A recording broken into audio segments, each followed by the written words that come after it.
we partnered with AMP, formerly known as NACE. They are a large standards organization. We got together, we have a formal partnership, and together we are developing these national insulation installation standards. This is a huge undertaking. We are going to be incorporating all the standards that are already out there. We're not trying to reinvent the wheel. But to get national standards both for the industrial and the commercial sides of things is going to be huge for our industry. And it's all about installing the insulation correctly per the specification. It's going to really change our industry and help us.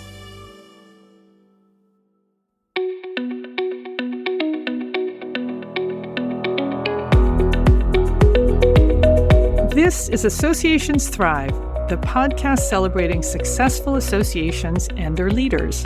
I'm your host, Joanna Pineda, CEO and Chief Troublemaker at Matrix Group International. Listen in as top association executives tell all, revealing the creative and innovative ways they're increasing membership, generating revenue, nurturing engagement, and reimagining their organizations. By the way, if you've launched a new initiative, created new member services, or updated your governance structure and are seeing great results, I want to hear your story, and so do my listeners. I'd love to have you as a guest. Go to podcast.matrixgroup.net and apply to be on Associations Thrive. Now let's dive into this week's show. Today, I'm speaking with Michele Jones, EVP CEO of the National Insulation Association, or NIA. Michele, welcome to the show. Hey, Joanna, it's been a long time. Michele, you and I have known each other a long time, which we won't tell our listeners how long. So let's just dive in. Well, we look exactly the same, I want to say. We do. We were 10. Yeah. Michele, tell us about NIA. Oh, my favorite subject, first of all. The National Insulation Association is a nonprofit national trade association, and we represent over 250 companies. Those companies represent contractors, distributors, manufacturers, fabricators in the mechanical insulation industry. We also represent metal building laminators. So we bring together all these key players in the industry, and we help educate them. We provide them with a variety of benefits, and we represent mechanical insulation to the industry, which is a unique segment of the insulation industry. And I'd love to tell you about that too. Well, Michele, I've known you a long time, and I know what mechanical insulation is because you're also my client. But tell us what that is. What is mechanical insulation? Well, so glad you asked. So everybody knows what insulation is. As you put it when I first met you, the pink stuff in your attic. Isn't all insulation pink? Do you remember that, Joanna? Right. Yes, I remember. And you quickly learned, no, it's got different colors too. So mechanical insulation is really the insulation that goes on any mechanical equipment. So it can be in an industrial environment or a commercial environment. It is specialized to go on pipes and equipment and ductwork. It controls temperature, just like any insulation does, but it is specific to that equipment. So you can think of a hospital. The hot and cold water piping needs insulation. The surgical rooms. If you don't have insulation, you're not going to keep those surgical rooms cold, and they have to be cold. The boiler that runs the facility, runs the plant. In the industrial environment, think of oil refineries. Keeping the process temperature, for example, of a steam system, if those systems aren't insulated, that steam doesn't remain steam for long. Wow. The other thing that's amazing about insulation is its energy efficiency, which is big these days. We know what's going on in the world. And it reduces emissions, like the pollutants that go up that stack. Wait, how does it do that? Well, if you don't use insulation on these systems, you're going to use more fuel to achieve the process you're trying to achieve and achieve the temperatures you're trying to achieve. By insulating the process, you reduce the amount of fuel. Therefore, you reduce the amount of CO2 going up in the air. Michele, you know that I work with a lot of these construction associations. So I work with NIA, but I also work with the electrical contractors, the sheet metal workers, and the mechanical contractors. And it's so interesting to me how you're all part of the puzzle. So the mechanical contractors install the systems, but then it's one of your members that then install the installation that goes around these mechanical systems. That's exactly right. So we are known as a specialty contractor or a subcontractor. So once those pipes go in, the boiler goes in, our folks come in and install the insulation on the system. Depending on how it was designed, they design the insulation system to really make sure that the process control is there, personal safety. If you have a very hot pipe, Joanna, which there's a lot of those, and you don't insulate that pipe, that is a real health and safety concern. Right. It's a real personnel safety concern. So insulation does more than even energy efficiency and control emissions. It's a safety feature as well. So getting in there and putting the insulation on, it's not an easy task because the way the systems are developed, they can be in spaces that are very difficult to get to. They can have a lot of curves to pipes, for example. They can be huge tanks, huge vessels. So there's a lot of skill that goes into installing this insulation. That's why it's a system. Michele, I mentioned that I work with these other contractor groups, and they have mostly contractors as members. You have distributors and laminators, but you also have manufacturers. So in my mind, you're more of a vertical. How did that happen?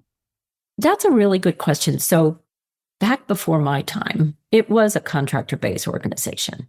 And over the years, they realized to be effective into achieving their goals, they needed the whole vertical to be involved. So over the years, we added distributors and fabricators. Then we added manufacturers. And then we also were asked to add metal building. So by doing that, we do represent every facet. We make sure that our board, with the exception of manufacturers who get 2 seats on our board, we have a 19-member board. The other 17 are really evenly divided amongst the different industry segments. Wow. All right. Well, Michele, we got a lot to talk about when it comes to NIA, but we got to turn to your journey. Oh, my journey. How do you get to become CEO of the National Insulation Association? Well, let me start with getting a job. So do you remember how you used to get jobs, Joanna, back in the day? You looked in the Washington Post. You looked in the paper, yes. That's how I got my job out of grad school. Yeah. So I was reading the paper, that thing that used to be delivered to your door. And I saw this tiny little ad for a program manager. I think it was for, at that time, NIAC. That was their title. So I didn't know what that was, but I wanted this job. And it was the National Installation and Abatement Contractors Association. Yes. You remember? Oh, my goodness. Look at you. So I remember, Joanna, getting dressed. I put my hair up. I wanted to look older. I desperately wanted to look older because I did not want to leave without a job. I put my hair up. I put fuddy-duddy clothes on. I tried really hard to look as old as I could, answered the ad, did the interview. And I remember the guy that hired me, he said, well, you know what? You're not qualified for this job, but you're so enthusiastic. I'm going to hire you. Wow. That's amazing. Speaks volumes about that guy. It does. He had a level of trust. We had a great interview. So fast forward, I just learned as much as I could. I took on as much as I could. So I really went through every kind of department, if you will, in the association. I did membership. I did program development. I did meetings. The only things I didn't do is I didn't run the magazine, not my skill set. And I didn't do the accounting, definitely not my skill set. So after doing all of those things for a long time, because I started in 92, maybe I shouldn't have said the year, but I did. I started in 92. And in 2000, our CEO at the time departed fairly quickly, and they appointed me as interim. Ah, because you were second in command at that point. I was. So it was very difficult because there was not any kind of transition whatsoever. But what helped and what made me successful and the organization successful was the team that we had built and their support and the support of the board. And without them and without their knowledge and assistance, I couldn't have thrived the way I did. But because of that, they appointed me full-time. What's the transition like from being second in command to being interim to being the permanent CEO? What's that like? I sometimes have interviews with chief operating officers who say, I thought I knew the job and then I became CEO. And oh wow, it's really different. It's dealing with the board. It's everything. Well, they're exactly right. I agree with everything you've heard so far. It is very difficult. There's a lot of imposter syndrome because you've always operated one way and now you need to operate a different way. And the folks that you were on the same level with, you're now over and you are managing them. So I think it takes a lot of patience and a lot of late nights pouring through information, pouring through financials. The first thing I did was to get a handle on the financials. And a few months later, we had our annual convention. So making sure that was successful was the next step. I really took it one day at a time and one project at a time. And over about a year, I finally began to feel comfortable. But again, I relied heavily on my team, heavily. And you can't do that job without, and I would say this for anyone that's got my position, you can't do it without having a very strong team behind you. Oh, 100%. You've been there, dare I say it, 34 years. How do you keep it fresh? Because we work with your team and your team's always excited about doing the new things that you're doing. How do you keep it fresh so that you're not just phoning it in because you know how to do your job? I think it starts with hiring. You got to hire the right people. We're a small team, Joanna. We have 9 people, but we take months to hire somebody. Everybody interviews this person and they have to be the right fit. They have to be self-motivated. They have to love what they do. And if we find that, we know that they're going to end up loving the industry. I would dare to say that everybody on our team loves our industry. You have to be passionate about what you're doing or you don't want to get up and do it. So it's the industry and it's the people in the industry. It's the board. This industry is such a people-focused, family-focused group that it makes our jobs every day pleasurable because they truly want to know who we are. They truly care. And we care about them and we care about the industry. So I would say that is number one. But also to keep it fresh, we are constantly looking at the team and what we can do to help the team meet their needs, their everyday needs. And that's been difficult after the pandemic because we used to be in the office every day. Before the pandemic, we didn't have anyone that didn't work outside of this area, and we're currently in the Herndon area. After the pandemic, we went virtual like so many did, and we're still virtual, and we are actually closing our office in a couple of months in Herndon. Oh my God, I did that last year, right? Yes, so we will be completely virtual, and now we have employees in Florida, Texas, and Rhode Island. We truly are virtual. So now we're doing our first staff retreat in July. And I'm so thrilled about it because we're bringing everybody in and we're really going to do some fun stuff. And we're going to really dive deep into what we could do better and how we can be more productive. So I'm looking forward to that. Michele, let's turn to NIA because you said something very significant. You said it's all about the people and the relationships. How's membership? Because for my listeners, you may not know this, Michele, I have this very deep interest in companies and industries getting dominated by private equity. Oh, yeah. And I think it's hurting the relationships. So talk to me about membership. It absolutely is. And we're feeling it. We have seen over the past years a lot of consolidation. That used to happen with smaller contractors getting sold to a larger contractor and they become a branch. Now we're seeing larger companies merging and being gobbled up by private equity. You're absolutely right. They don't view the value of trade associations in the same way. And when you have a real people-focused organization and people-focused industry, ultimately that will damage the company. And hurt the association. Yes. Because the big companies tend to dominate the trade associations and then they affect culture. So what's happening there and what are you doing? We are meeting quite a bit. We have a dues task force that we call that is getting together and looking at our entire due structure.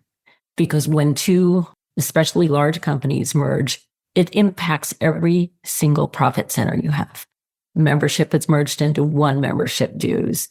Foundation contributions, maybe there were 3, now there's 1. Sponsorships, maybe there were 5, now there's 1. 10 people used to come to convention for 2 companies, now 5 come because there's 1. So it's impacting every single area of our association. Oh my God, Michele. So I don't have the answer, but I have been with this industry long enough to see the wave effect where companies get gobbled up. Now you have fewer companies and then they break apart or new companies are created because you merge personnel. Now people have to find new jobs. Sometimes that's when a new company is formed. So I've seen it both ways. We'll come out of it okay, but it is definitely a challenge. Is this something that you're tracking? Yeah. And are you trying to now establish relationships with the private equity firms, not just the contractor organizations? That is not something we've done. They're hard to reach. I see. They're very hard to reach. Yeah. Of course, we stay in touch with the leadership, the C-suite folks. This year, we have decided to do a dog and pony show, go on the road, and really meet with our larger members, smaller too, but meet with them, really go over the value that they have in the association and what they'd like to see and how we can help them. So that's something new and different we're doing this year to address some of this. Wow. Okay, so tell us about the dog and pony show. Like you're going to go see big companies around the country? Yeah. And is that because they don't all go to conference or they don't have the same level of affinity with the association? All the above. And when you merge companies, sometimes they bring in a CEO just to do that. That person doesn't know us from Adam. Yeah. So the goal is to go around the country. And if we can bring a member of our board along with us, we want to do that. We have to be strategic about that. We'll bring in a manufacturer if we're going to a big contractor, or we'll bring in a distributor. We're not going to bring 2 contractors together, but it's really just talking about what it is we do and what we've done over the years and how we've helped them and how we want to continue to help them. And the more we talk to them, the more they can see the value in it. Michele, who's going on the roadshow? We haven't decided. Me. Okay. Maybe another person in my team so we can cover more ground, but we haven't decided where we're going yet. We haven't scheduled that out yet. It's difficult with all the other meetings we have, which brings me to another point that I wanted to make. We just had our 70th convention. Wow. Congratulations. Yes, it was phenomenal. It was held in Puerto Rico. We decided to go across the water for this one to make it a little unique. And you didn't invite me to be a speaker. I know, Joanna, I'm so sorry. It wasn't my call. But we will, Joanna, we love you. We did that, and it was unique, and it was special.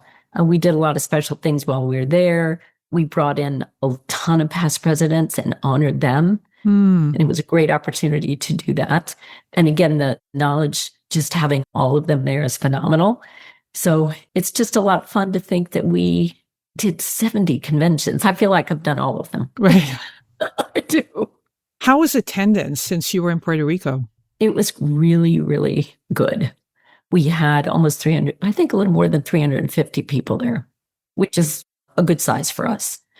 One of the things that I was going to bring into the discussion about consolidation is, and why it boggles my mind why they don't see the value in the association and in meetings like this, is that's where they find the companies to buy. Right. And those are the best companies too, because they're doing well enough to send people to conference. Yeah. I kind of want to screen them saying you're not allowed to come. Wow. Hey, let's turn to something different. You are developing standards for the industry, installation standards. And that's not something that you had done before. Some of the other contractor groups have standards, like the electrical contractors have standards and the sheet metal contractors have standards. What are you doing here? Well, there are standards out there, but they're not national standards. And they're not your standards. Correct. And I'll talk about this gentleman who I worked with for years. His name is Ron King, and he's not with us anymore. He passed away a couple of years ago, but this was his baby. He tried to get this going for a very long time and finally was successful. And we partnered with AMP, formerly known as NACE. They are a large standards organization. We got together. We have a formal partnership, and together we are developing these national insulation installation standards. This is a huge undertaking. We are going to be incorporating all the standards that are already out there. We're not trying to reinvent the wheel. But to get national standards, both for the industrial and the commercial sides of things, is going to be huge for our industry. And it's all about installing the insulation correctly per the specification. It's going to really change our industry and help us. Michele, why will this be good for the industry? Because you get a lot of varying ways to do things. That's one. But the biggest thing we see is, it's hard to say, but mechanical insulation doesn't really get the respect it deserves. It's another Ron King phrase. It's the Rodney Dangerfield of the insulation industry. I don't get no respect. That was a phrase he used all the time. And it's true. We get overlooked. Everybody knows insulation works and they forget about it. There is zero training done for a mechanical engineer in college. Zero. Oh my God, I'll ask my son. He's graduating with a degree in mechanical engineering. Yeah, ask him if he got any training in insulation, thermal insulation, not thermal dynamics. They get that. Huh. So what happens is these large companies, they pull out their specs and they're all old, but they use them anyway. And that is bad for the client. It's very bad for the client. And the contractor has to design this insulation system per the spec, which is wrong. So now you've got the contractor telling the owner or the mechanical contractor or the GC, whoever they're working with, this is not going to work. Well, you got to do it back and forth, back and forth. It's a problem. So now they'll have modern standards that they can point to. That were developed by industry. Mm-hmm. Now, will having national standards benefit NIA? Oh, sure.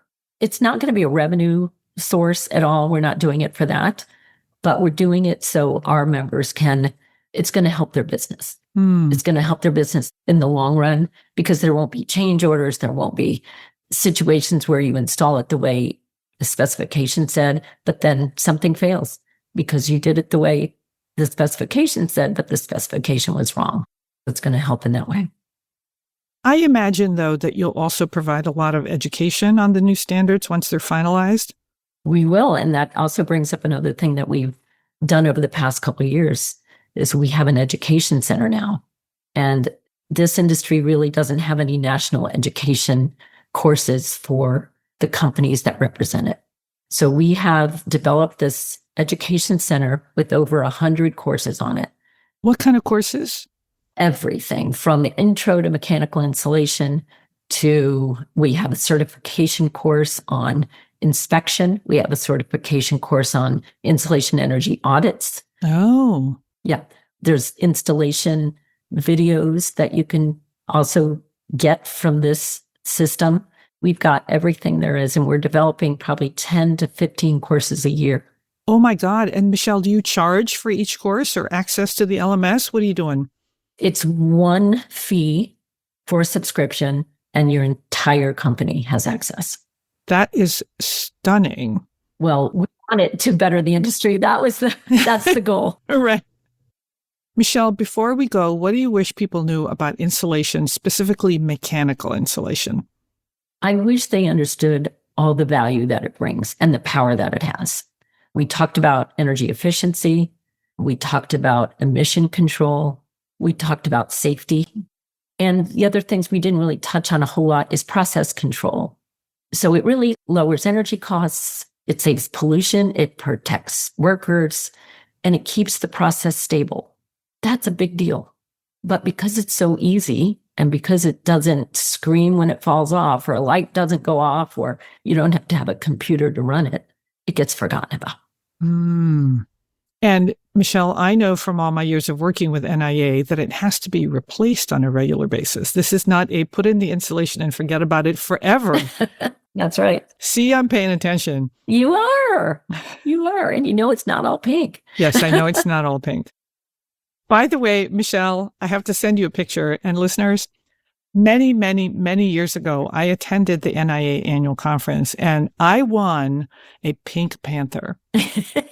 Do you remember? Yes. And you can't buy Pink Panther. You can't. Only Owens Corning has the license to the Pink Panther. And I have a 3-foot Pink Panther. You still have it? Michele, it is still in my bedroom. In your bedroom, Joanna? It's in my bedroom. It sits in the corner. He's Pinky. The kids loved him and then the cats love him.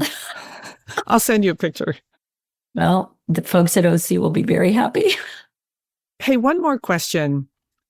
I'm honored and I'm thrilled and I'm happy that you and I have had such a long-standing professional and personal relationship. You're quite good at managing and maintaining these relationships. What's your secret? I don't think I have a secret. Just, I think, loving what you do and respecting who you work with.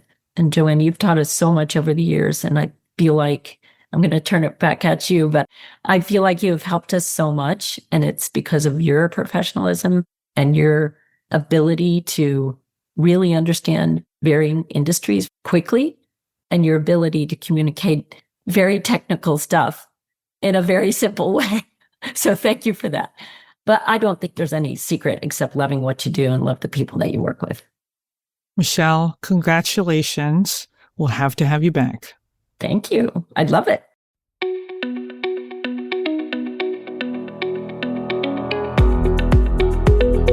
Thanks for listening to Associations Thrive.